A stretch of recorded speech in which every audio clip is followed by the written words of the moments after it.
Hello. Thank you, Pollens.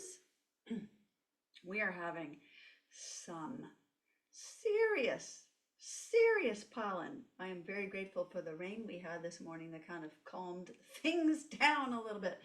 I have had so many students be sick with what they think is a virus, but it's really an allergy induced sinus infection or bronchial infection because the two can go back and forth.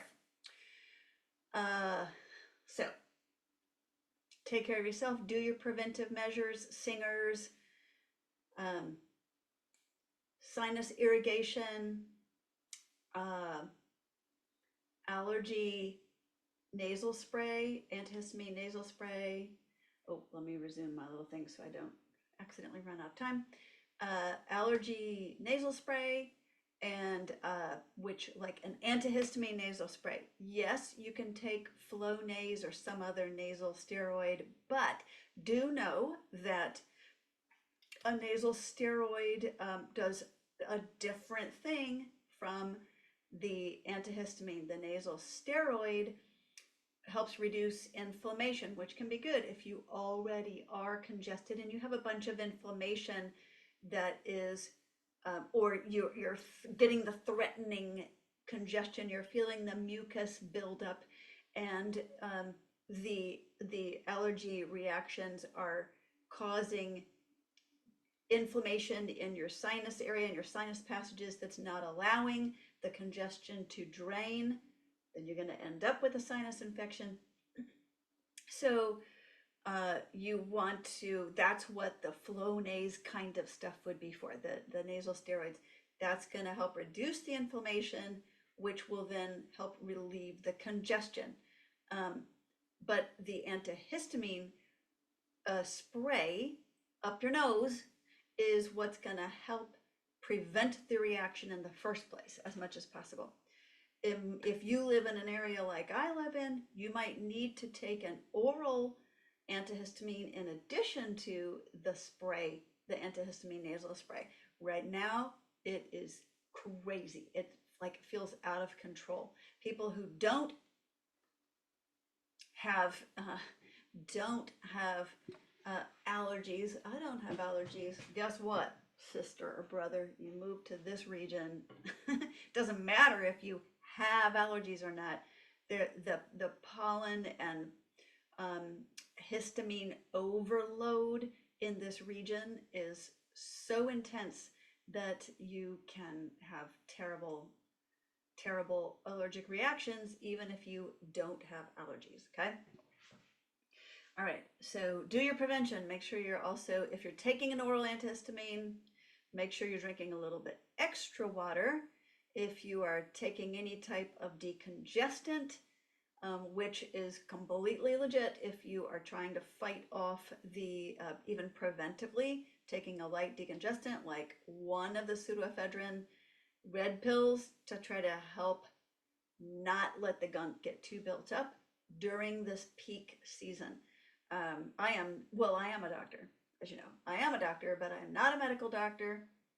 However, I mean, I just live around this. I've had my own experiences for 35 years, but also I've had so many conversations with medical personnel, allergists, otolaryngologists, ENTs, laryngologists, primary care physicians, and then the experience of tons and tons of singers because they're the ones who have to, singers and people who depend upon their voice for their living.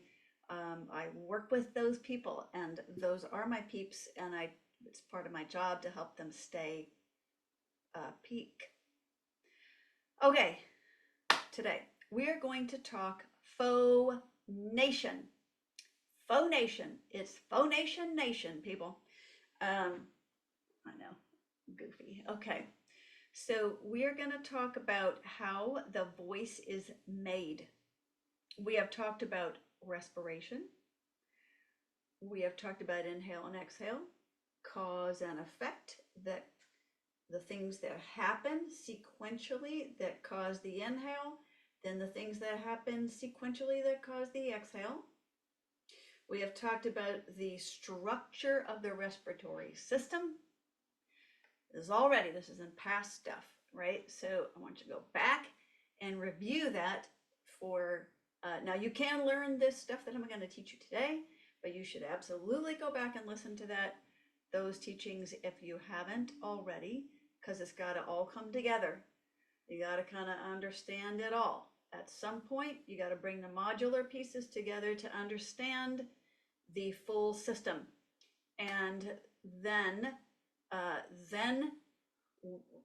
you understand more what you're doing, why you need to do certain exercises, why certain things help and other things actually don't, why there's a lot of misunderstanding about what helps a voice but is actually wrong and can actually tax a voice and ultimately harm the voice. Like, I just want you to have all the knowledge, all the things. Okay, so let me share my screen with you. I am going to share, I'm going to do this fun little share thing now where I get to do the background. It's kind of exciting. And I get to show you stuff. Let's see, where's my photos? There they are. Okay. All right, here we go. I have done a search for larynx. So fun. All right, let's see where the larynx fits in to the respiratory and phonation system. I've already talked with you about the three functions of the larynx. It does have three kind of cool functions, and it is neat, I have to say. I didn't know all of these before 5 or 6 years ago. I didn't put it all together. I think I kind of knew them in parts and pieces, but I primarily knew the larynx as the thing that helps you not aspirate, meaning not have something go down your lungs. But primarily I knew it as the voice box. Okay, and that is the nickname, but it's not just a voice box. The three primary functions are, just to review them real fast, are to phonate, okay, to create vocal sound. Second is to to create a closed container cylinder for your core from your pelvic floor to your larynx, creating this closed system that helps you to have more strength.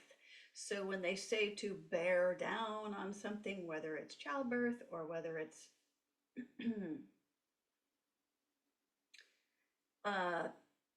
going number 2, or lifting, your larynx closes. It closes the vocal folds over the windpipe, and you create a closed container system that gives you a little added strength. The third function is to prevent aspiration. So that's what I was talking about before. When you are swallowing something, see where the epiglottis is back there. The larynx sits here at the top of the trachea. The esophagus, which is what goes down to your stomach, where the food goes, that's behind. And so the larynx closes up, the things like cover up the trachea, basically protect the trachea from any food or liquid particles from going down it and getting into your lungs, because you don't want that, because then you develop aspiratory pneumonia, and it's extraordinarily difficult to recover from aspiratory pneumonia. You don't want it. Okay, so we try to keep stuff out of the lungs, and that is what one of the larynx's primary jobs is. Okay, so there are your primary jobs of the larynx. So now, let's talk about what is going on inside the larynx. This isn't 100% what this is, another one of the same thing. Okay, so this is kind of a yucky look. That's your tongue. Ew, gross. All right, so these are, there's your epiglottis that helps cover it and prevent stuff. All right, this is the base of your tongue. It's where it's attached, and your larynx is down here. Okay, that's kind of a gross look. All right, here we go. This is a little more, this is from, or what was this course I took called?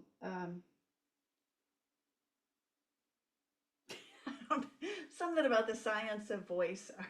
So, whatever it was called, is the science of voice. You know what? I want to make sure that you can see that my face isn't like in the way of what we're trying to show here. So let's do this. Yeah, I don't want to be in the way. All right, go away. Okay, so here we go. We've got the larynx here. Just don't worry about all these words that are grayed out. These lines, the upside down V shape or the A frame, are the edges of the vocal folds, often called the vocal cords. Just the edges are really referred to as the vocal cords. The this drapery looking kind of curtainy thing, those are the vocal folds. Okay, so that's what comes together and pulls. It gets pulled together by the little.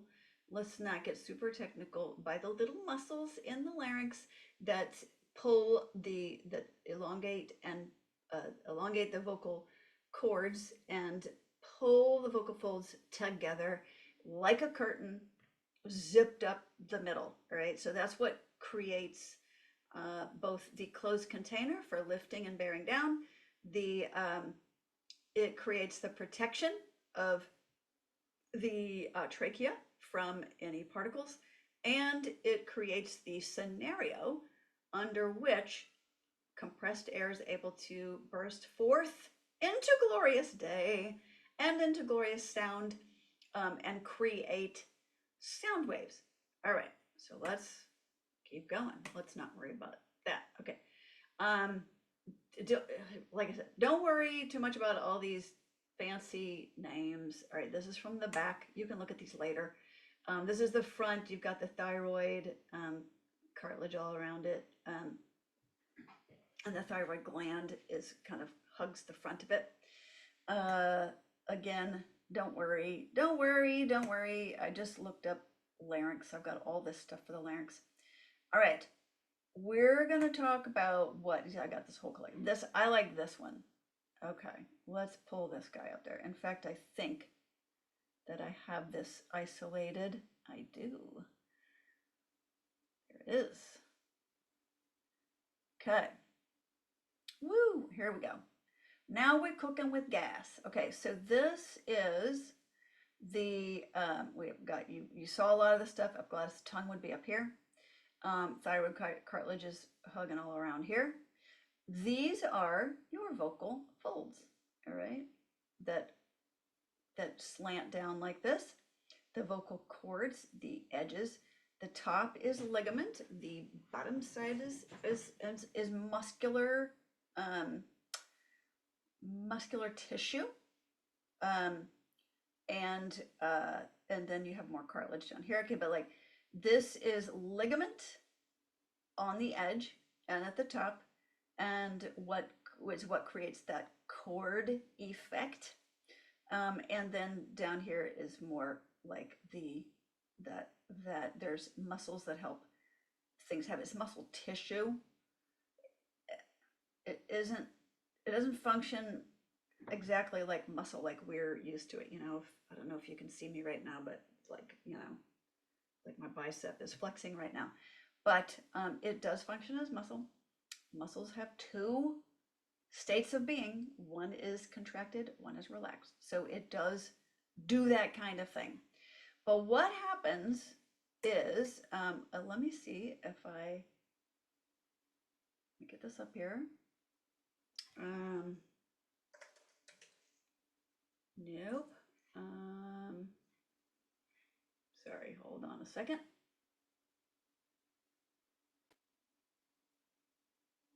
Okay, all right, found it. Sorry, you didn't know that 4 minutes passed, but I did. Okay, so here is the simplest version I have found. This is no longer in publication. I'm sure it exists in other things, but this book is from Seth Riggs, Singing for the Stars. You can't really get it anymore. You have to pay him $1,200 an hour. Be my guest. To take lessons from him privately. He does still teach. He has literally taught y'all, everybody in the industry. I mean, everybody. Michael Jackson, he toured with Michael Jackson, Madonna, uh, oh, just everybody. Opera, singers, pop, rock, everything, jazz, blah, blah. Okay, Broadway, Bernadette Peters. These are kind of older names. He's a kind of an older guy. I think he's approaching 80, but he did a lot of really forward-thinking work. He has many pedagogue. He was a pedagogue that produced many mini-gogs. Whatever. Anyways, this is from that book, which I love because I love the way he describes it. Okay, so here he simplifies it. We've already seen the larynx from the front. We've seen it from the back too. We've seen the tongue. We've seen it from the top. Every way possible.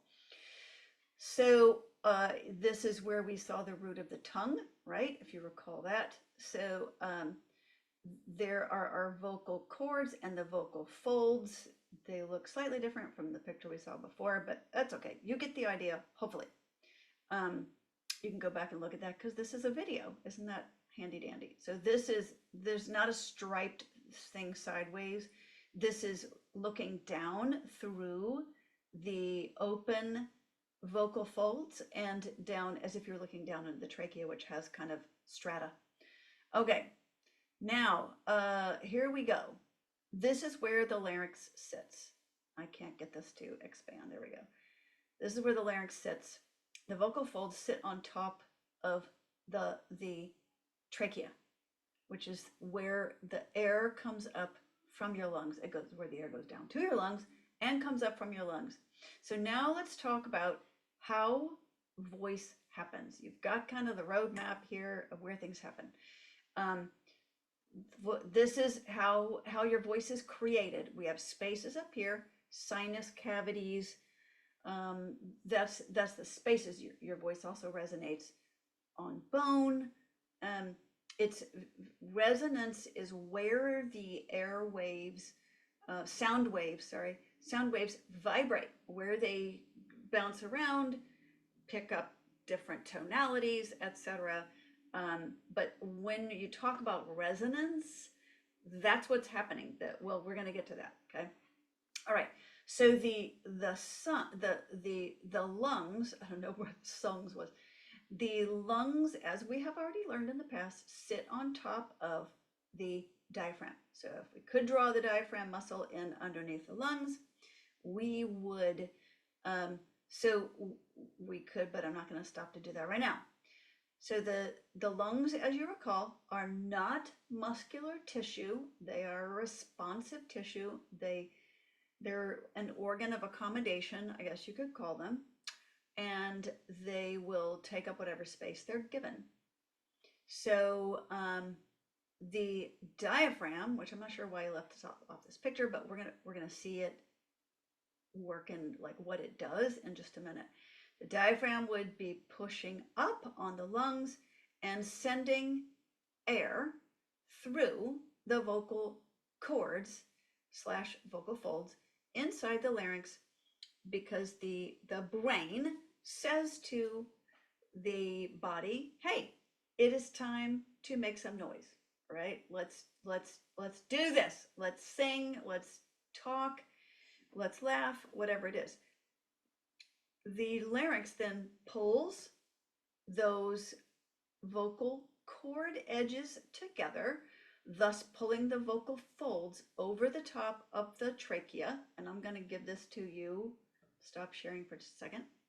We'll say this is our trachea. Here's our little strata. The vocal folds would go like this. The larynx, the laryngeal muscles, will elongate the edges of the vocal cords and pull them together. Ooh, losing my own centeredness here, and pull them together. Okay. Now, next step is getting the airflow. All right, let's go back to our photos. Okay. So, you know what I want to do? I don't want to do it this way. I want to share it. I want you to see it.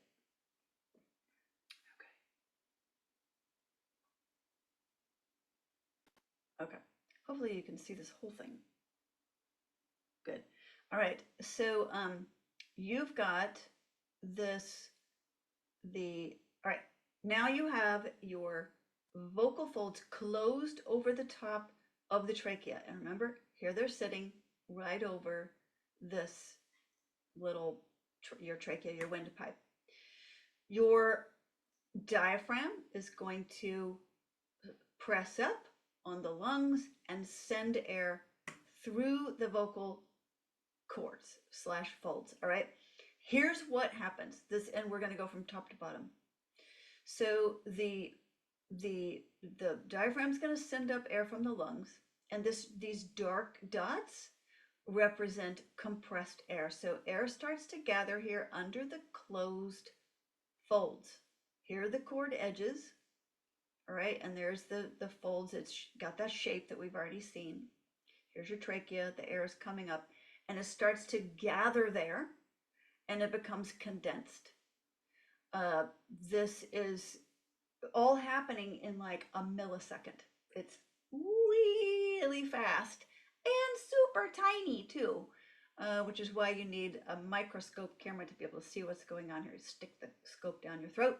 It's super exciting. I have had it done. It's very cool, and you should do it too. It's very fun. Okay, it's a little awkward. Some people who have gag reflex, if you have a strong gag reflex, may not be for you. All right, but okay, so there it is. So it's building up pressure underneath the closed vocal folds at just the right time, with just the right amount of pressure. Let me go back to this again, because this is exciting. With just the right amount of pressure at just the right timing, with just the right amount of pressure and frequency, that compressed air is going to burst through the vocal folds, and you have this wave of compressed air bursting through the vocal folds and coming out this other side, the top side. So now it's above the larynx and it's coming out, and this is happening over and over and over and over again. Thankfully, nothing we have to control. It's happening autonomically, and the diaphragm is sending this air up. The larynx is closing it and applying just the right pressure of closure, so that just the right pressure of air pressure will burst through at just the right frequency, and bam, you will have the production of sound, phonation. Whether it's speaking or sung or laughter or whatever it is happening this way, and then we have the whole thing of resonance. Okay, so the airwaves. Where's my little man with the, there it is. Okay, so you have the vocal cords, and you have these repeated airwaves come through. It bounces around inside your body, and it picks up your voice, your tonality, your timbre, the quality of your voice. Oh dear, I forgot to bring this next to me. I hope that y'all could still hear me this whole time. So it picks up your voice, because there's nobody in the universe, not even identical twins, have exactly the same verbal print, so to speak. Nobody has the exact same verbal sound. So it's coming up because you have a different internal structure. Add to that personal experience, and then you have an amazing combination for a unique sound of every different person in the universe. So if you ever wondered, should I bother developing my voice? What's another singer in the world? That's why the world needs your voice, because there's not another one like it. Not one in the universe. Never has been, never will be. Okay, back to sharing screen. Photos. Okay, so that goes through the air, those sound waves, and it goes into another person's ear, vibrates their eardrum, and their brain registers it as sound. And if that's not an argument, sorry, I'm not going to get too preachy, but that is a miracle. That is divine amazingness right there. That's amazing. That our bodies are made that way and our brains can communicate that way. And not only that, but that you add to that affect through your personal experience, through your interpretation of song. And a person can not only just get, sound waves registering with the vibrations of their eardrum, but they can feel and see and sense the emotion connected to it. Y'all, I spoke with one of my students this morning, 7:30 a.m. lesson. We never, ever just sing notes on a page. We never just sing notes on a page. We sing thoughts and we sing emotions. That's why you sing. You don't sing to sing notes on a page. You sing notes to communicate thoughts and express emotion and connect. And you don't go to Taylor Swift just because she wears sequins. You go to Taylor Swift concerts, or whoever, Taylor Swift, because you like songs of retribution. You want to get back at that man. Now, yes, like granted, like Carrie Underwood or Dimash or somebody, like, we marvel at what they can do with their instrument. It is amazing. But they show things with their voice by what they do with their voice and by the emotion they convey. If they just sing it amazingly, we don't care as much. We don't care as much. Watch The Voice. Watch The Voice. Watch The X Factor. Watch all these talent shows. Watch them. If the singer is not connected to what they're communicating, we don't care as much and they don't win. But when there's a person who is connected, affected, AFFECT, then we receive the effects of their affect and we are affected. Try to work that into a conversation today. Affect versus effect. Okay, so, all right. Let me just cover this little ground one more time to show y'all. So it goes through the air and goes into the ear. All right, now, one thing that he touches on here at the bottom, which is your diaphragm sends up the air that is required for the correct air pressure and correct frequency without you having to do that. Now, that said, the breathing exercises that I have taught you, they are for a purpose. They are to help support. You want to have good breath support. And people call it breath control, whatever. Okay, two sides of the same coin. You want to support this way.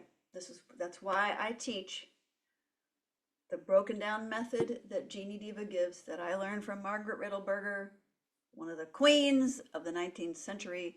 bel canto method, pedagogue, but Jeannie Diva published it and applied it to contemporary voice. But it's the same thing. They teach the same thing, which is breath support this way. Seth Riggs, the one whose book we just looked at, he doesn't really teach a breathing method. He kind of says, don't worry about it because your breath's going to take care of itself. But then that's out of one side of his mouth. Then on the other side of his mouth, in other sections, he talks about sustaining your rib cage, but he never teaches you how to do it, at least not in the book. So that is why I like Jeannie Diva's broken down description, which is what I teach you. And I always give credit where credit is due. So I want y'all to know where these things came from. I'm not just pulling them out of a hat. And y'all can see from all those pictures, you know, I am constantly studying this stuff. I'm studying phonation and physiology, physiology as it applies to singing, in addition to the singing stuff. Okay, so that was a crash course in phonation, and I want to know what questions you have. Oh my word, we don't